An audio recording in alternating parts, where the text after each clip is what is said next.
Road trip in a Tesla. How do we make that as quick and easy and painless as possible? I have a few extra tips here for you. Let's get started. Hi, my name is Mike and I've been driving electric vehicles since 2013. I recently took a road trip in my Tesla and there's a link in the description below if you wanted to see that video. But over the course of the trip, I did learn some tips and tricks and wanted to share those with you. Now, if you go into the charging tab on your Tesla and click on Supercharging Tips, it's going to give you a few ideas of how to optimize your supercharging. So I'm not going to repeat those here, but what I'm going to do is add some of my additional thoughts on what we can do to improve our charging on the road or on a road trip. So the first thing is what you should do first thing in the morning is be fully charged. This is probably the only time you'd want to be charging your car to 100%. But ultimately, charging to 100% means that you'll spend less time during the day waiting for it to charge, that you will have it fully charged when you start. And often you're starting from home, so that's likely your cheapest place to recharge. Or you're starting from a hotel and you've been plugged in overnight. So those are typically places where it's less expensive to charge. So charge it up to fully to 100% before you leave in the morning and then head out on your trip. Now, Tesla, of course, has the trip planner feature. So if you type in your destination, it's automatically going to route you through superchargers. If it's not doing that, you probably have that option turned off. So just go into the menu, switch it on, and it's going to route you to the superchargers. And when it does that, it's going to show you which ones it suggests you go to, and it's going to be a little bit conservative. So it's probably going to have you arrive at superchargers with approximately somewhere in the neighborhood of 15% state of charge, which they've done to make sure that you get there safely and with lots of buffer and no one's panicking. But you can probably cut that a little bit closer once you get to know your car, you get to know the road conditions, and especially in the summer, if you've got a nice warm summer day, and maybe if the wind is going with you, you could probably arrive at those charging stations with a little bit less of a charge. So I guess that's tip number one, which is a take on the Tesla. Tesla says arrive at a supercharger with less than 20% state of charge. And my suggestion would be try to aim for somewhere around 5%. Now, I know that's a little bit cutting it close. You might not be comfortable, of course, so you can adjust it to whatever number you want. But the lower your state of charge, the faster your car is going to recharge. And think of it as a glass of water.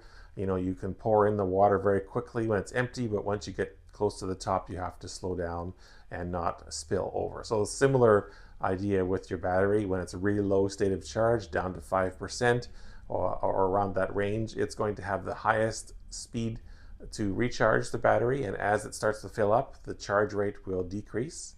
And so what you want to do on a road trip is try to utilize that battery range down at the lower levels, and it will be able to recharge quicker. Related to that is then how far should you charge up? And I would suggest that you should only charge as high as you need to achieve your next charging station or get to your next charging station. So what I would highly recommend you do is make sure your car is routed to the next charging station. It's going to show you its estimate of what battery percentage you're going to arrive at, and just pay attention to that and keep it in that 5% range to 10% as the charge percentage that you want to arrive at. What I would suggest you don't do is you don't just let it charge up to a certain number you've picked, 60%, 80%, 100%. And maybe I'll just touch on that. Especially don't wait for it to charge to 100%. I would say 80 should always be your maximum. I can't think of any situation where you want to charge above 80 at a supercharger. And the reason for that is between 80 and 100%, that is the very slowest rate of charging. So it's going to take almost as long or even longer than it took to get from 0 to 80%. So I would say if you're charging beyond 80%, you're probably doing something wrong, or maybe you're going to be going into an area where there are no charging stations available and you really do need the full range, which that's different. But if you're on your road trip and you're going to do, essentially hop from supercharger to supercharger, you want to keep your charge level as low as possible and arrive with as low as a possible state of charge when you get to the next supercharger. Also related to that supercharger hopping is that it's probably better to be taking shorter hops than it is to take big hops. What I mean is maybe you look at the next few superchargers and you say, well, if I stayed here for another half an hour in charge, I could probably skip the next supercharger and go to the one past that. And maybe that would work okay if you want to wait longer at your current supercharger, but keep in mind the longer you stay, the slower the charging rate's going to be. So if you spend 2 or 3 times as long at the current supercharger, that may be longer than it would have been if you had incorporated the stop at the next supercharger. Now, it could work if you are taking a lunch, for example, a long lunch, and you want to spend 45 minutes at the charger. Well, then that's probably fine, and you can charge up more. But if you're trying to optimize, you're trying to minimize the amount of time on the road, the amount of time of your overall trip, I would suggest keeping those stops short, because when you're keeping the stop short, that means you're getting the highest kilowatt rating in your recharge because your battery is still at a low state of charge. So I wouldn't hesitate to unplug at 50% if that's going to take you to the next charging station, and head out and go to your next charging station. It might sound weird, when we're thinking of gas vehicles, we always fill her up, and if you would never fill your gas tank halfway on a road trip normally, but with superchargers, that's the right way to do it if you want to speed up your charging rate. While you're on your road trip and you're driving between your chargers or your destination, you should keep an eye on what the car estimates as your arrival charge amount, especially if you're going to be planning to cut it close, as I say. If you're planning to arrive with 5% or 10%, you want to keep your eye on that. If any of the weather conditions change, for example, suddenly the wind is going against you or it starts raining heavily, those are going to cause your efficiency to decrease. So what you can do to compensate for these changes, whether they're planned or not, is you can take a look at that estimated charge when you arrive at your destination, and keep your eye on that as you're driving. And if you find that it is decreasing, you can slow down by a little bit, just to slow down by a couple of kilometers an hour or miles per hour.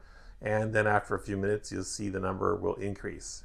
Conversely, if you see that number starting to go up, for example, maybe you're following behind a truck or you're drafting and you'll notice you have extra charge, then you can speed up your road trip by increasing your speed, as long as you, of course, keep within the speed limit. But those are a couple of things you can do while you're on the road and driving. Just keep your eye on what that estimated amount is going to be. Now, when Tesla pre-populates the charging plan for you, it's going to want to have you arrive at around 15%. So even if some of those unexpected changes happen, like rain or like a wind going in the wrong direction or something along those lines, it's going to still have extra capacity there to allow you to arrive with enough charge to get to the charger.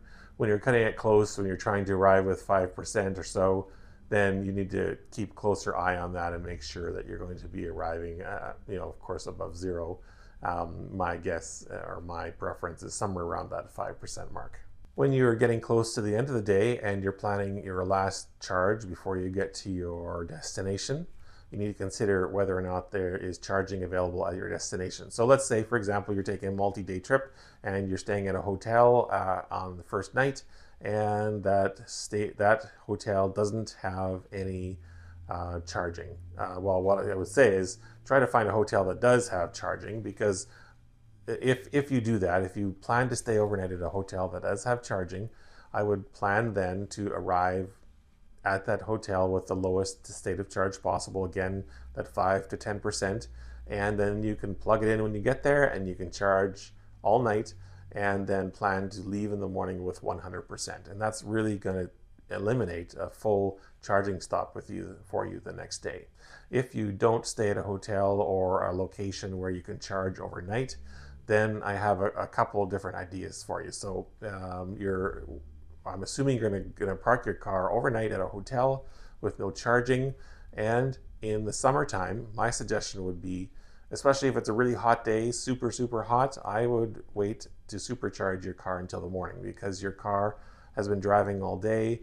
It's hot and it's going to be needing to use a lot of cooling to cool the battery down while you're supercharging.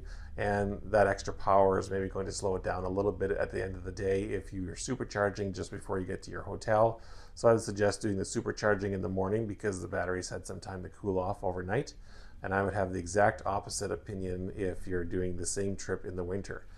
In the winter, you need to keep the battery warm enough so that it can accept higher rates of charge. The colder the battery gets, the lower the charging rate it can accept. So throughout the day, as you're supercharging and driving your car on your route, you're keeping the battery nice and warm. And then if you go straight to your hotel and you park it overnight, and especially when it's in freezing cold temperatures, your battery is going to lose a lot of its heat. And therefore, if you try to recharge it in the morning in a supercharger, the battery is going to be cold and it's going to take significantly longer for you to recharge it. So in the winter, I say charge at night before you go to your hotel. In the summer, I say charge in the morning after you get up. And in the morning on those winter days, if you've charged last night and you're starting out with a full battery or 80% or 50% or whatever it is, you can immediately hit the road and start driving. The act of driving and using the battery will start to warm up the battery, plus the car will be conditioning the battery as well. In addition, if you navigate to the supercharger, like it says in the Tesla hints, it will also be preconditioning your battery, and it will be doing that as you're driving. If you wait to charge your car in the morning and you only have 5 or 10% in your battery, then you've got to sit there and wait for the car to precondition the battery while it's sitting at the supercharger, and that can take a long time. So you may have heard of some cars in the winter when it's super cold outside, they're sitting in a supercharger and they're not getting any charge. That's because they arrived with a cold battery. If you arrive with a warm or hot battery that you've been using, then it will charge a lot faster. So these are some ideas that I thought of while I was doing my road trip in the Tesla. And I wanted to know if you have any other ideas or hints for me to optimize my charging stops on my road trips with the Tesla specifically. I'll maybe do a separate video for other EVs, but this is more Tesla specific. Please leave them down in the comments. If you found this video interesting or informative, I'd appreciate a thumbs up, and consider subscribing for future videos. Thanks for watching and have a great day.